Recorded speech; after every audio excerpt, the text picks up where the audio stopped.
तो क्या Vince McMahon WWE के अलावा अपनी दूसरी ही नई कंपनी खड़ी करने वाले हैं, जो कि खुद उनकी पुरानी कंपनी डब्ल्यूडब्ल्यूई के साथ कंपीट करने वाली है। अचानक से पता नहीं इंटरनेट पर ऐसी चीजें कहां से आ रही हैं कि विंस मैकमैन अपनी दूसरी ही कंपनी लेके आ जाएंगे, क्योंकि उनको इस प्रोफेशनल रेसलिंग के बिजनेस से प्यार है और आपको पता है उनके अंदर भी एक बहुत बड़ी वाली चुल बैठी हुई है। तो इसके बारे में भी क्लैरिटी है कि एटलीस्ट अभी 12 महीने के आसपास, उससे ज्यादा उनको वेट करना पड़ेगा, क्योंकि उनका जो सारा कांड हुआ था वो 26 जनवरी 2024 को हुआ था। 2025 के आसपास जाके विंस मैकमैन अगर ऐसा करना चाहें या फिर वो ऐसा करना चाहते हैं तो फिर वो एक नई कंपनी खड़ी करेंगे। सोचो, डब्ल्यूडब्ल्यूई कंपनी चल रही है जो कि विंस मैकमैन की पाली पोसी हुई है, लेकिन उसी के साथ उनको कंपीट करना पड़ रहा है। और सोचो, अगर वो किसी लेवल तक डब्ल्यूडब्ल्यूई को टक्कर भी देते, पता नहीं अभी ऐसा हो भी रहा है नहीं, लेकिन मैं आपसे पूछूंगा कि अगर विंस मैकमैन अपनी खुद की नई कंपनी शुरू कर रहे हैं तो क्या आप वहां पे उन्हें देखना चाहोगे? मतलब क्या आप उस कंपनी को देखोगे? और वाइल्ड केस सिनेरियो सोचो, ब्रॉक लेसनर को उस कंपनी के में साइन करके लेके आ जाते हैं। Okay, hello chatters, my name is Rohit and you are watching wrestle chatter.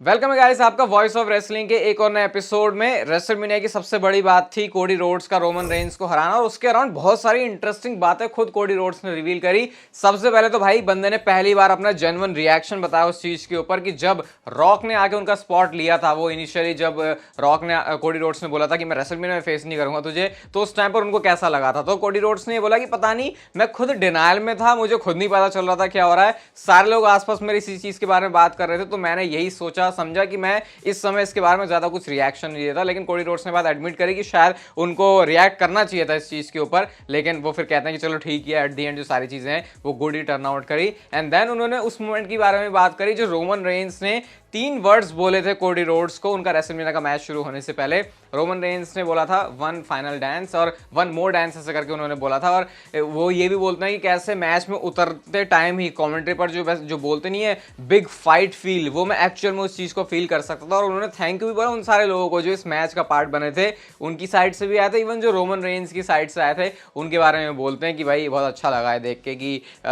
हम मतलब मेरे इतना बड़ा मूवमेंट था और इस सारे बड़े बड़े लोग मेरे इस मूवमेंट का पार्ट बने। तो बंदा कोडी रोड्स बातें तो भाई बिल्कुल जेन्युइन बोलता है, लेकिन अभी आपको पता है रिसेंट उनके अराउंड कैसी चीजें चल रही हैं, इसके ऊपर कल पॉडकास्ट से आ चुका है जो चल रहा है कि कोडी रोड्स बोरिंग है क्या है, जो रोमन रेंस के साथ कंपैरिजन चल रहा है। आप लोगों ने नहीं देखा तो आप लोगों से जाके देख सकते हो। बट अभी तो फिलहाल कोडी रोड्स अपने इंटरव्यूज वगैरह में अच्छी तरीके से बिजी हैं। नेक्स्ट बात करते हैं डब्ल्यूडब्ल्यूई के 4 बड़े प्रीमियम लाइव इवेंट के बारे में। आपको पता है डब्ल्यूडब्ल्यूई के 4 जो बड़े शोज है उसके अंदर royal rumble, WrestleMania, summer slam और सर्वाइवर सीरीज आता है। अब इनमें से कौन सा शो यूनाइटेड स्टेट्स या फिर कनाडा से बाहर जा रहा है, इसके बारे में कंपनी के प्रेसिडेंट साहब निक खान ने खुद बोला। वो ये बोलते हैं कि बाकी इवेंट जैसे कि एलिमिनेशन चेंबर, बैकलैश या फिर बाकी आप जो भी और ऐड करना चाहो, टीएलसी जो भी सब है जो डब्ल्यूडब्ल्यूई के इन चारों के अलावा होते हैं, वो तो बाहर जाके हो सकते हैं। लेकिन अभी नियर फ्यूचर में एटलीस्ट ये 4 शोज तो या फिर यूएस से होंगे या फिर कनाडा से होंगे। और इसके पीछे सिंपल सा एक्सप्लेनेशन भी अगर मैं आपको दूं तो ये डब्ल्यूडब्ल्यूई के बड़े 4 इवेंट हैं, और ये ऐसे बड़े इवेंट को जब बाहर लेके जाते हैं तो और ज्यादा भसड़ पैदा हो जाती है, क्योंकि फिर जो इवेंट को करवाने का प्रोसेस है वो थोड़ा सा मुश्किल हो जाता है, क्योंकि वैसे भाई एक इतना बड़ा इवेंट वो करते हैं तो वैसे ही वो अपने आप में बहुत बड़ा पंगा है। तो एटलीस्ट ये तो नहीं होने वाला। एंड नेक्स्ट ईयर की रेसलमेनिया कहां पर होगी, इसको लेकर भी बहुत ज्यादा डिबेट और डाउट सा शुरू हो गया, क्योंकि एक टाइम पर लग रहा था मिनियापोलिस में होने वाली है, लेकिन अब लास वेगस भी वो जगह बन चुकी है। तो इन दोनों में से शायद किसी एक सिटी में रेसलमेनिया होने वाली है। और रेसलमेनिया कहां पे हो रही है इससे थोड़ा बहुत फर्क तो पड़ जाता है भाई, जो टीवी भी ऑडियंस देख रहे हैं, क्योंकि जैसे फिलाडेल्फिया में हुई तो वो घंटा हर जगह आ रहा था, है ना, क्योंकि वहां का वो जो लिबर्टी बेल है ना, आई थिंक वही बोलते हैं उसे, तो वो उस सिटी की थीम होती है, उसके हिसाब से फिर रेसलमेनिया होती है। बस इतना ही फर्क पड़ता है, लेकिन ज्यादा फर्क तो उनको पड़ता है जो चाहते हैं कि वो उनकी आसपास की सिटी में देखे ताकि उनके लिए आने जाने में आसानी हो। और डब्ल्यूडब्ल्यूई भी देखती है कि हाँ भैया यहाँ कितने लोग हम कैप्चर कर सकते हैं, तो ये सिस्टम रहता है फिलहाल रेसलमेनिया का। शेमस ने एक बड़ी शॉकिंग बात रिवील करी। अभी तो कल परसों वाली वीडियो में आपको बताया रहा था कि शेमस का साइज बड़ा हो गया, उन्होंने बोला वो बिग बोनर है। शेमस का साइज बड़ा हो गया मतलब कि वो थोड़ा ज्यादा मसल मास और फैट लेके आए हैं। तो शेमस ने ये बोला कि कुछ महीनों पहले उनको ये लग रहा था कि वो दोबारा से रेसल कर ही नहीं सकते कभी भी, लेकिन अब वो कह रहे हैं कि भाई मैं बहुत ज़्यादा थैंकफुल हूँ कि अब मैं दोबारा से रेसल भी कर सकता हूँ और मैं टेलीविजन स्क्रीन पर भी अपीयर होना। पता नहीं है हर किसी के साथ ही क्यों हो रहा है भाई, हर कोई बंदा जो ब्रेक में वो कहता है मुझे ऐसा लग रहा था कि भाई मैं तो रेसल ही नहीं कर सकता, ऐसा जनरली हो रहा है, क्या चल रहा है? या कुछ तो रिसेंट टाइम में प्रॉब्लम्स हो रही है सुपरस्टार्स के साथ में बहुत ज़्यादा, लेकिन होपफुली किसी के साथ ऐसा ना हो। और मैं तो उम्मीद कर रहा हूँ भाई बिगी भी जल्दी से आ जाए, उन्होंने जो बोला है भाई वो बात झूठी निकल जाए उनकी, मतलब उनकी ही बात झूठी हो जाए कि वो दोबारा रेसल नहीं कर सकते, क्योंकि फैंस बिगी को दोबारा से टेलीविजन स्क्रीन पर देखना चाहते हैं। नेक्स्ट बात करते हैं हम रोमन रेंस के बारे में। तो रोमन रेंस अभी आपको पता है टेलीविजन से ऑफ चल रहे हैं अपनी अनडिस्प्यूटेड डब्ल्यूडब्ल्यूई, अब यूनिवर्सल हटा देते हैं चैंपियनशिप हारने के बाद। अब रोमन रेंस का वापस आने का सीन तो है, लेकिन उससे पहले भी रोमन रेंस बहुत कुछ कर रहे हैं। तो रेसल वोर्ड्स की तरफ से एक मेजर अपडेट आई है इसके बारे में, और वो ये कहते हैं कि भले ही रोमन रेंस टेलीविजन से ऑफ हैं अभी कुछ टाइम के लिए, और वो कब तक वापस आएंगे वो किसी को नहीं पता, लेकिन रोमन रेंस का क्रिएटिव इनपुट जो अभी पूरी ब्लड लाइन की स्टोरी लाइन चल रही है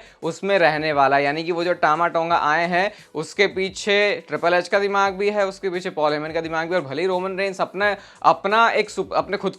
मतलब सुपरस्टार हैं, वो खुद की अलग अपनी एक स्टोरी लाइन रखते हैं, लेकिन ब्लड लाइन की पूरी स्टोरी में हर एक चीज में उनका जो है कंट्रोल और उनका जो इनपुट है वो यहाँ पे रहने वाला है। अभी मुझे ये बात भी लगती है कि रोमन रेंस का बिल्कुल एक शॉक रिटर्न ही डब्ल्यूडब्ल्यूई प्लान कर रही है, क्योंकि ट्रिपल एच के एरा में अगर आपने एक चीज देखी होगी कि जहां पे जो चीज होनी होती है वो वहां पे नहीं होती, वो फिर कहीं और ही जाके हो जाती है। तो शायद हम एक्सपेक्ट करेंगे कि भाई वो इस वाले शो में होगा कि जैसे मान लो समर स्लैम बड़ा शो है तो भाई सब लोग बैठे कि समर स्लैम में होगी वो चीज, लेकिन फिर वो चीज समर स्लैम में जाके भी नहीं हो रही है। तो मुझे ऐसा लग रहा है कि शायद एक बहुत ही हो सकता है लल्लू सी जगह में भी रोमन रेंस का रिटर्न हो सकता है, क्योंकि एट द एंड डब्ल्यूडब्ल्यूई को दिखाना क्या है कि भाई सब सरप्राइज होगा रोमन रेंस को वापस से दोबारा देखे, क्योंकि ये रोमन रेंस का रन जो होगा आगे वो बहुत ज्यादा मेमोरेबल होने वाला। मेमोरेबल रन बनाने के लिए एक मेमोरेबल रिटर्न भी करना पड़ेगा। तो ये इसके पीछे के मुझे कुछ लग रहा है भाई ये कहानियां रच रहे हैं, और ये विंस का टाइम तो है नहीं कि भाई जहां उनका मूड आया वहां पे जाके उन्होंने कर दिया। ये जो डिसीजंस है वो कुछ ऐसे लिए जाते हैं कि हाँ भैया क्या सारे लोग हैं, सारे लोग मान रहे, सबको सही लग रहा है, अगर किसी को सही नहीं लग रहा तो वो अपना आइडिया देके उस चीज को चेंज भी कर देता है फिर। और आपको पता है इसमें कितने सारे लोग इन्वॉल्व हैं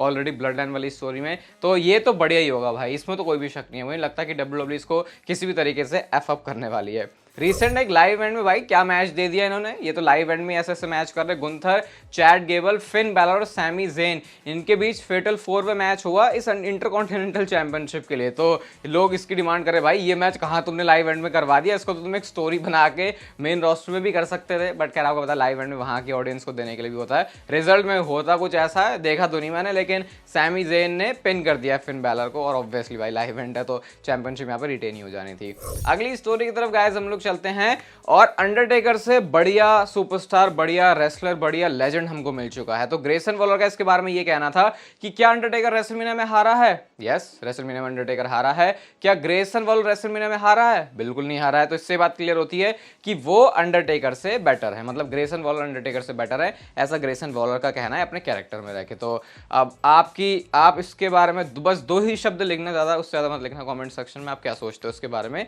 नेक्स्ट गाइस हम लोग बात करते हैं एक वीडियो के बारे में, जो कि भाई इसको मैंने 2-3 बार देख लिया, 1 मिनट की वीडियो, और बिल्कुल दिल छू गई यार। ये ग्रेसन वालों बोल रहा हूँ, एले नाइट की ये वीडियो है जहाँ पे वो अपने एक फैन से मिलते हैं, और इस वीडियो में आप जरा देखना फैन कितना ज्यादा खुश है एले नाइट को देख के। वो बोला आ भाई एले नाइट यहाँ पे बैठ जा, उसके बाद तो एल नाइट ऐसे करके भी बोलता है कि तुम जीत गए रेसलमेनिया, फोटो लेते और कहता है और एल नाइट मेरे साथ में, मतलब बिल्कुल ही वो बंदा एक रियल हैप्पीनेस क्या होती है अगर उसकी डेफिनेशन आपको देखनी हो तो आप इस वीडियो को, चलो मैं अपने इंस्टाग्राम पे इसको लगा दूंगा तो आप वहां से जाके भी इसको देख लेना। यहाँ पे तो ऑब्वियसली प्ले नहीं कर सकता, बहुत मजा, मतलब दिल कुछ हो गया ऐसे, सुबह सुबह देखा तो दिन बन गया इस वीडियो को देख के कि भाई मतलब क्या क्या असली खुशी क्या हो। ज्यादा तो नहीं बोल दिया उन्होंने, लेकिन मजा आया मुझे देख के। ये ट्रिपल एच और इस न्यू एरा के बारे में एक एनबीसी न्यूज की तरफ से चीज हमको पता चलती है, और वो ये है जो कि ऑब्वियस भी है पता चलना, लेकिन अभी सामने आ गई है कि जो डब्ल्यूडब्ल्यूई के अंदर अभी सुपरस्टार से, रेसलर से, टैलेंट से, एम्प्लॉयज हैं जो इस टाइम पर अंडर परफॉर्मिंग है, यानी कि वो अच्छा नहीं कर रहे या उनके पास और ज्यादा करने के लिए है, तो उनको उनकी एक प्रोग्रेस रिपोर्ट दी जाएगी और साथ में उनको अपॉर्चुनिटीज मिलेंगी कैसे वो बेटर कर सकते हैं बिफोर टेकिंग एक्शन। इसका मतलब कि भैया इससे पहले कि वो सोचा रहे भाई मेरा तो सब कुछ हो गया, यहाँ पे डब्ल्यूडब्ल्यूई उस बंदे को, उस सुपरस्टार को, उस रेसलर को, या हर किसी के लिए ये हो रहा है, मतलब पूरे डब्ल्यूडब्ल्यूई के स्टाफ की बात हो रही है, हर एक बंदा जो कि डब्ल्यूडब्ल्यूई के साथ है तो उसको मौका दिया जाएगा। एंड साथ में यहाँ पे मिस्टेक करने की जो फ्रीडम है वो भी मिल रही है कि भाई ऐसा नहीं कि तुमको एक ही बार मिस्टेक कर दी तो तुम्हारा बेड़ा गर्क हो गया, और साथ में तुम जो आइडियाज है उसको भी सजेस्ट कर सकते हो। तो यही तो एक, मतलब अगर आप भी जॉब करते हो या आने वाले टाइम में जॉब करोगे तो यही तो एक एनवायरनमेंट है जो कि हम एक कंपनी में एक्सपेक्ट करते हैं यार। चल भाई थोड़ी सी हमको फ्रीडम मिल जाए, ज़्यादा हमारे सिर पे कोई बैठा ना रहे, अगर हम कुछ और अच्छा कर सकते हैं हमको मौके दिए जाए, तो वही सारा काम ट्रिपल एच कर रहे हैं। मैं तो कह रहा हूँ जितने भी बॉस वॉस है यार, ट्रिपल एच को देखो जरा कैसे बॉस बीइंग बॉस वाला बिहेवियर रखते हैं, क्योंकि ये ट्रिपल एच ने तो बिल्कुल ही चेंज कर दिया। और ये हमको शायद इतना फील नहीं हो रहा, लेकिन जो इस समय डब्ल्यूडब्ल्यू कंपनी के अंदर लोग हैं जो इतना टाइम पूरे विंस के ऐसे प्रेशर में रहे हैं, और ये कोई विंस को बुरा बनाने के लिए नहीं हो रहा, ये हर कोई बंदा ही बोलता है जो विंस का बिल्कुल खास यार है। अंडरटेकर जैसा बंदा भी बोलेगा कि विंस भाई कितना ज्यादा वो रहा था, इवन अंडरटेकर को तक वो घुमा दिया करते थे, तो सोचो और की तो क्या ही चलेगी यहाँ पे। तो इस वजह से जो डब्ल्यूडब्ल्यू के अंदर लोग हैं उनको तो बिल्कुल फ्रेश फीलिंग आ रही है, and all credit goes to triple H और ये जो विंस मैकमैन का कांड हुआ। आज की next and final story Roman Reigns और रॉक की राइवलरी के बारे में है। तो सोशल मीडिया पर अभी रॉक कुछ ऐसी हरकतें तो पिछले टाइम से ही कर रहे थे, लेकिन अब ये चीजें रेसलमेनिया खत्म होने के बाद भी उनकी कंटिन्यू है, जो कि सीधा सीधा टारगेट कर रही है रोमन रेंस को। पहले तो मैंने इसको इग्नोर किया, लोग इसके बारे में बात कर रहे थे, लेकिन अब रॉक ये क्या कर रहे हैं उस चीज को कंटिन्यू ही कर रहे हैं कि जब भी वो पोस्ट कर रहे हैं कोई सोशल मीडिया पे, वो रोमन रेंस को किसी न किसी तरीके से साइड हटा दे रहे हैं। जैसे पहले उन्होंने एक फोटो डाली जिसमें रोमन रेंस नीचे गिरे थे, मुझे लग रहा था कि वो शॉट ही ऐसे लिया गया है, लेकिन यहाँ पे फोटो बिल्कुल रेसलमेनिया की फोटो है। या तो आप इसको ऐसे मान सकते हो कि वो रोमन रेंस को हटा नहीं रहे, बल्कि वो अपने आप को दिखाना चाह रहे हैं, लेकिन दिखाया भी कैसा जरा सा, मतलब सिर्फ वो रोमन रेंस का जो हाथ है वो दिख रहा है। थोड़ा सा आप कह सकते हो कि जो इंस्टाग्राम का एस्पेक्ट रेशियो वो भी ऐसा रहता है कि हाँ भाई वो उसको स्क्वायर में ही, या फिर थोड़ा मतलब इतना भी नहीं कि वो बिल्कुल रोमन रेंस को हटाए दें, लेकिन वो रोमन रेंस को फोटो से जो है हटा रहे हैं, और ये चुल मचाने का साइन तो बिल्कुल भी है। और यहाँ पे आपको पता है ज्यादा बताने की भी जरूरत नहीं है, पहले भी उन्होंने जो जिमी फैलन शो पर आए थे कि